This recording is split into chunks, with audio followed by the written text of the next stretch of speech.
What is going on, guys? Anger Collections in the house for another video. All right, so I got an interesting video for you guys today. All right, so sit back, buckle up, like buckle up.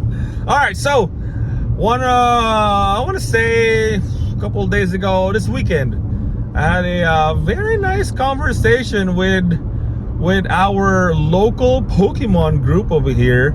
I saw a post about it's regarding to like fees and people like tired of getting ripped off, doesn't like the values of their collection, doesn't understand about like when they trade, sell to like people, stores and things like that, and people acting like they're stores, things like, I don't know, man. So I had a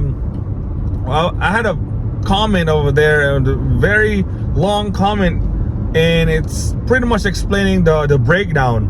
So if you know about things like that, it's good for you. But to many people, especially the new people entering the hobby, this is a good video for you guys, because I'm gonna explain to you guys the breakdown on the fees, as far as like trading to other people, things like that. So first things first, if you are trading with anyone, as far as a player and a collector as well, right, it should be the same exact value of the card. So if you're trading away a $50 card, you should be getting the same value, $50 card, right?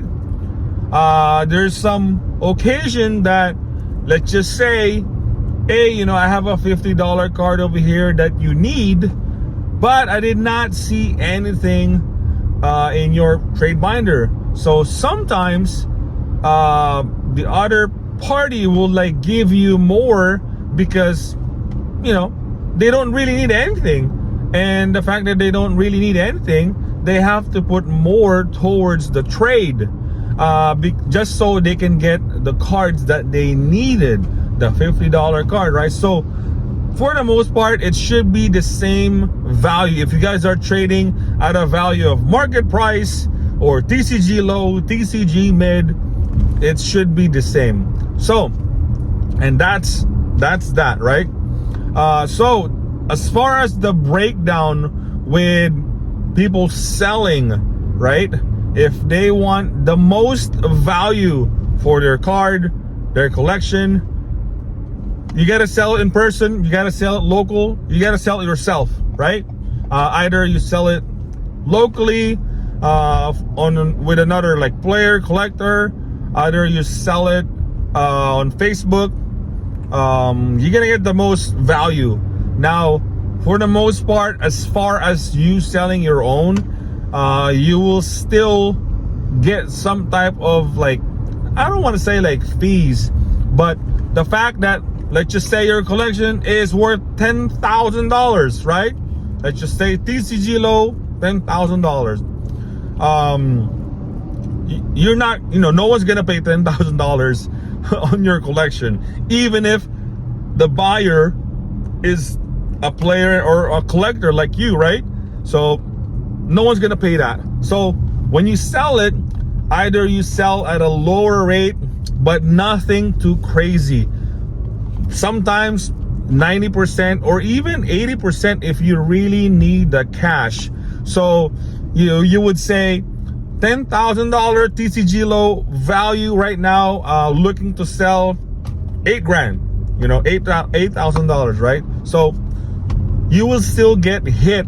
You won't get the full value of your collection. So now that's that. Now we're gonna go to the breakdown with you selling right now, right away, because everyone is literally buying collections. Everyone needs a collection like you have. Let's say you have a $10,000 collection, right? So stores, even like me as a reseller online, I don't have a brick and mortar. we have a specific margin when we are buying collection.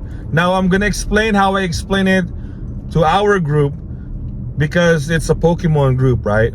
So I'm gonna start with, let's start with Pokemon, because this is not a this is not really a Pokemon channel.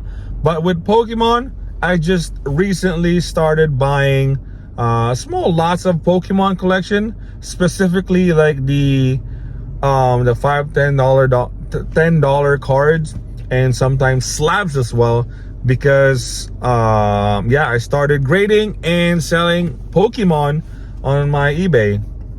Sometimes a little bit of singles in my TCGplayer anger collections. Shameless plug. So with Pokemon, it's a little bit different. I want to say it's a little bit higher.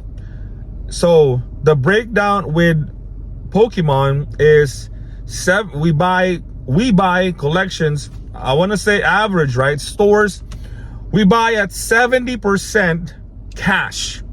So if your collection is $10,000, market, very important, market price on TCGplayer app. So if you go and list your cards on TCG app, set it to market price, and that's going to be the value. Let's just say TCG market price on the app is $10,000. If you have a list, all of that's right there. Let's just say everything is like $5 at least above. We're gonna pay 70% of that, meaning we're paying $7,000 in cash off of that $10,000 valued at market price, set to market price, right? And that's only on cards that are valued $5 and above. Now you can break it down to, you can separate the $5 below cards into a separate list, but you can do that. But if you want to combine it, for the most part, we might just, if it's only a few, it's okay. But if it's a large amount of that list, let's just say 50% of that $10,000 list is $5 below, then stores, even like me, we will have to take that at a lower rate. It can range to like 50%, 60%, really depends on how much of the cards valued $5 below. So it's gonna depend, if it's like a lot of $5 below cards that are, multiple cards too, and it's not really like desirable, we might take it like at a low rate. But for the most part, if it's all $5 and up cards and $10,000 worth it, then yeah, 70%, $7,000 cash, man. Market price, set to market price. Remember that. Now, if it's a trade-in, it's going to be 80% trade-in. So that is the breakdown for Pokemon, and I want to explain why is it higher, because set to market price and 70% cash, right? Only reason why is, for me, in my opinion, is because with Pokemon there is this thing about grading cards, right? So we grade Pokemon cards, especially the higher end and clean copies. Now on modern cards, PSA 9 is basically the same as a raw near mint, but there is a chance for those cards that can get and could get PSA 10, then the multiplier is much higher. So that's the only reason why I think, in my opinion, stores on average take singles set to market price at 70% cash, 80% trade in. So that's for Pokemon, right?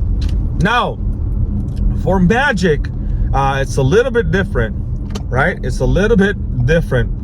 So with Magic, when I buy collections, and you have a TCG app, it's always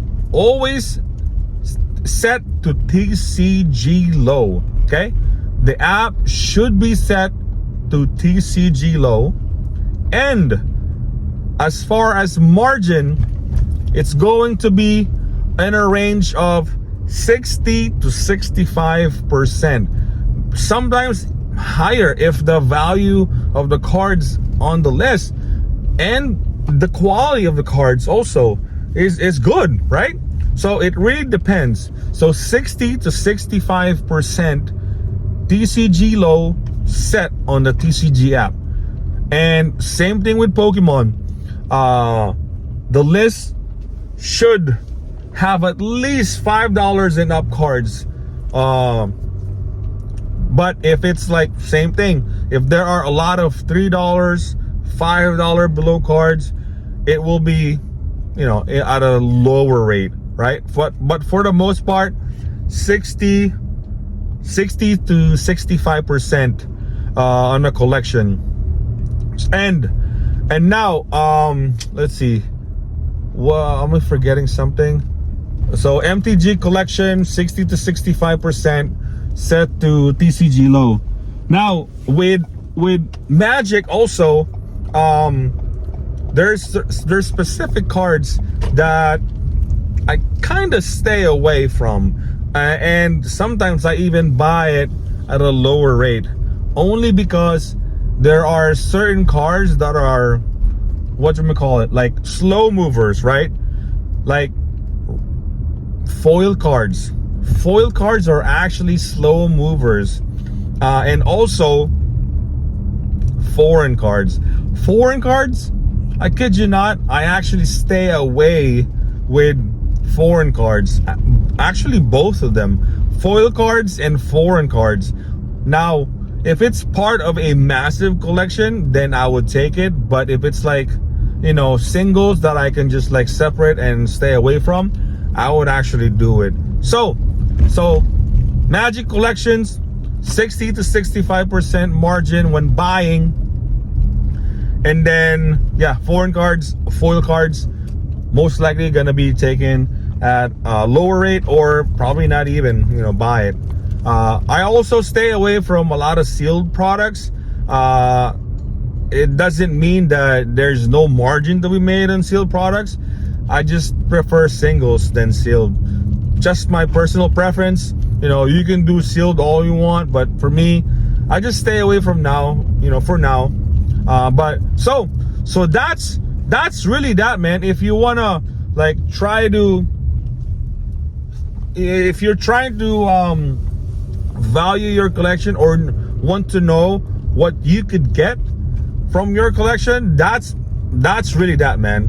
If you have a $10,000 TCG low, an app, expect to get 6,000 to 6,500 cash. And then as far as trade-in, kind of the same thing. I want to say 70 to 75% trades for Magic, right? So that's really that for the rate for stores. Okay, so nothing fancy. Pokemon, Magic, I don't really buy anything other than those two for now, because I don't know much of like the other TCGs yet, right? So expect, when you're trying to sell your collection, that's it. You know, you want to get the most out of your collection, sell it yourself, but expect to get hit at I want to say 80 to 90%. You know, if you have $10,000, you could probably get 8 to 9,000 range in cash. So that's that, man. And I want to also mention about the fees. Why certain cards or certain TCG or certain stores, right?